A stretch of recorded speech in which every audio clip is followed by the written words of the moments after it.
For most of human history, monsters were not stories told for entertainment. They were enemies. Real threats that people believed could be hunted, wounded, and killed. Ancient and medieval records are filled with descriptions of organized hunts, armed expeditions, and public executions aimed not at animals, but at creatures considered unnatural, dangerous, and hostile to human survival. These were not isolated superstitions. Entire communities mobilized against what they believed were real monsters living near them. Villages gathered weapons, rulers issued orders, and witnesses documented encounters as historical events. One of the most common targets of these hunts was the dragon. In medieval Europe, dragons were not mythical beings that existed only in imagination.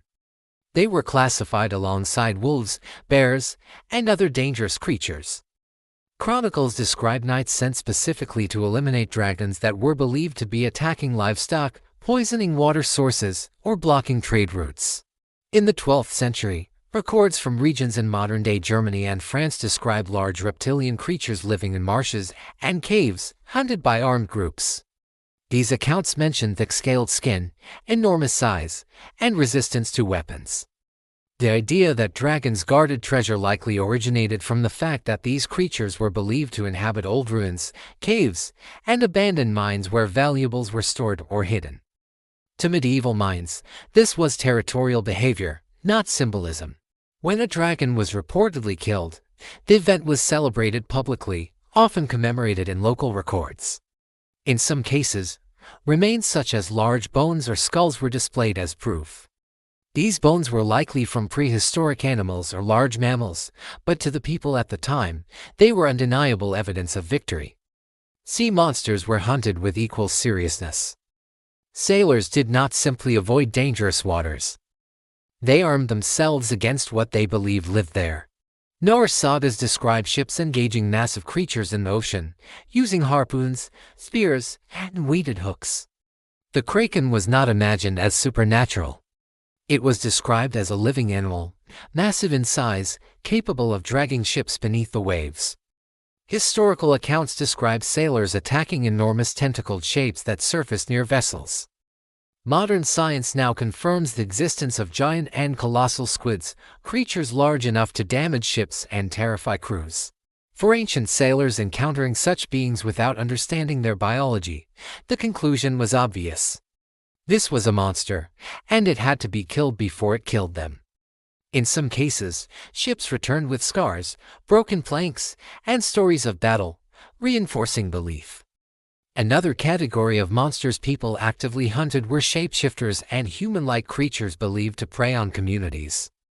Werewolves were not considered fictional beings in medieval Europe. They were treated as criminals. Historical court records from France, Germany, and Scandinavia describe trials where individuals were accused of transforming into beasts and killing livestock or people. These were not symbolic accusations. Witnesses testified seeing humans become animals. Physical evidence such as claw marks, mutilated bodies, and footprints were presented. Accused individuals were tortured until confessions were extracted, then executed as monsters, not criminals. From the perspective of the time, these were necessary actions to protect society. Whether these cases were misinterpretations of disease, mental illness, or animal attacks did not matter. The belief was absolute. The monster was real, and it was human enough to hide among them. Giants were another target of human aggression. Across Europe and the Middle East, legends describe ancient races of enormous beings that once roamed the land. When large bones were discovered during construction or farming, they were identified as remains of giants. In some cases, rulers ordered searches for living giants believed to exist in remote regions. Roman historians documented encounters with massive humanoid figures in distant lands. These accounts were taken seriously. Giants were not thought to be magical. They were simply another species, larger and more dangerous than humans. Their disappearance was attributed to war, divine punishment, or human extermination. Even in the early modern period, reports of giant skeletons were published in newspapers as factual discoveries. Another group of monsters actively targeted by humans were creatures believed to drink blood or consume human flesh. Vampires were not urgently romantic or mysterious figures.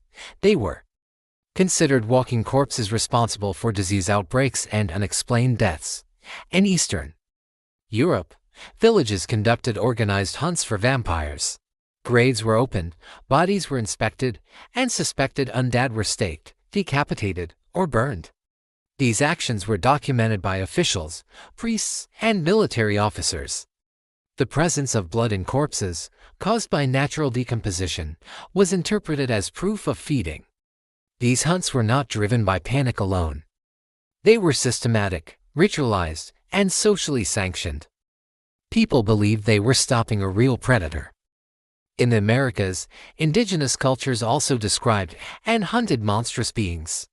Legends of enormous cannibalistic creatures living in forests or mountains were taken as warnings based on real encounters.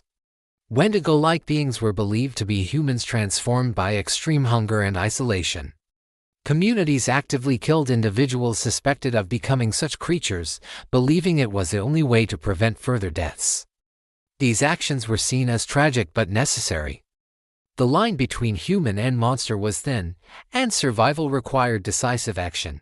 What ties all these stories together is not ignorance, but logic operating within limited knowledge. Ancient people observed real phenomena, large predators, fossilized remains, disease, psychological disorders, and environmental dangers, without modern science. They connected these observations into coherent narratives. Monsters were not irrational inventions. They were attempts to categorize threats. When a threat exists, the natural response is to eliminate it. Hunting monsters was a form of early risk management. It enforced social order and protected resources. Over time, as science explained more of the natural world, monsters lost their physical presence.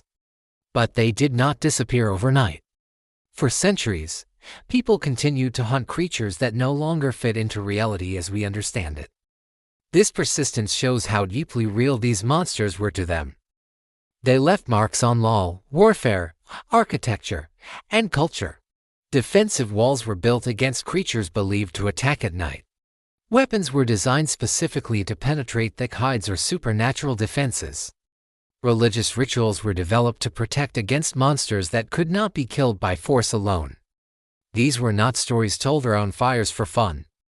They were survival strategies. To ancient humans, the world was not safe. It was filled with entities that wanted to harm them. Monsters represented the unknown dangers lurking beyond the edge of civilization. By naming them, describing them, and hunting them, people felt a sense of control. Whether the monster was a dragon, a sea beast, a giant, or a transformed human, the response was the same. Organized. Arm. Kill. The idea that monsters were just myths only exists because modern humans live in a world where most threats are understood, categorized, and controlled. Ancient people did not have that luxury. For them, monsters were real enough to die fighting. And in many cases, something real was being fought. It just wore the wrong name.